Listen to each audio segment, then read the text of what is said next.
दोन भाऊ नडले. शंभूराज देसाई रागात खाली बसले. गुलाबराव पाटलांनी छाती ठोकली. विधानसभेत जोरदार रडा. राज्याचं पावसाळी अधिवेशन सध्या मुंबईत सुरू आहे. आज 15 जुलै विधानसभेत मंत्री शंभूराज देसाई आणि ठाकरे गटाचे आमदार आदित्य ठाकरे यांच्यासह वरुण देसाई, सरदेसाई यांच्यात जोरदार राडा झाला. यावेळी मंत्री गुलाबराव पाटील शंभूराज देसाई यांच्या मदतीला धावून आले. मुंबई वांद्रे परिसरात 42 एकर जमीन डिफेन्स लँड संरक्षण विभागाची मालकी असल्याने 9,483 झोपड्यांचं पुनर्वसन रखडलंय.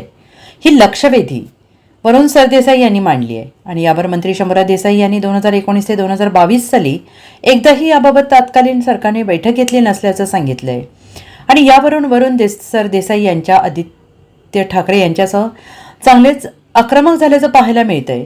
मंत्र्यांनी जे पत्रकार आहेत तेच सभागृहात सांगितलंय त्यांना चांगलं ब्रीफिंग मिळालं नसेल असं वरुण सरदेसाई म्हणाले. तुम्हाला उत्तर ऐकायचं नाहीये का असं म्हणत शंभूराज देसाई रागाने खाली बसले. त्यानंतर मंत्री गुलाबराव पाटील देखील शंभूराज देसाईंच्या मदतीला धावले. छातीवर हात मारत लाच काढण्याचा अधिकार तुम्हाला कोणी दिलाय? तुम्ही जन्मताच शिकले का असा सवाल गुलाबराव पाटील यांनी उपस्थित केलाय. तुम्ही 2019 ते 2022 पर्यंत काय केलं याबाबत सांगा. एकदाही पत्र दिलं नाही, एकदाही पाठपुरावा केला नाही. त्यावेळी कोणाचं सरकार होतं? 2022 साली एकनाथ शिंदे मुख्यमंत्री झाल्यानंतर 4 वेळा आम्ही पत्र दिली. तुम्ही काय केलं? आमची लाच काढू नका. तुम्ही काय केलं ते सांगा असं म्हणून शंभूराज देसाई यांनी देखील आक्रमक भूमिका घेतली. मी 2019 ते 2022 या वेळेचा पाठपुरावा झाला नाही हे म्हटलंय. मी कोणाचं नाव घेतलं नाही. मग एवढी नाकाला मिरची लागायचं कारण काय असा सवाल शंभूराज देसाईंनी उपस्थित केलाय. Bureau report, SBN Marathi, Mumbai.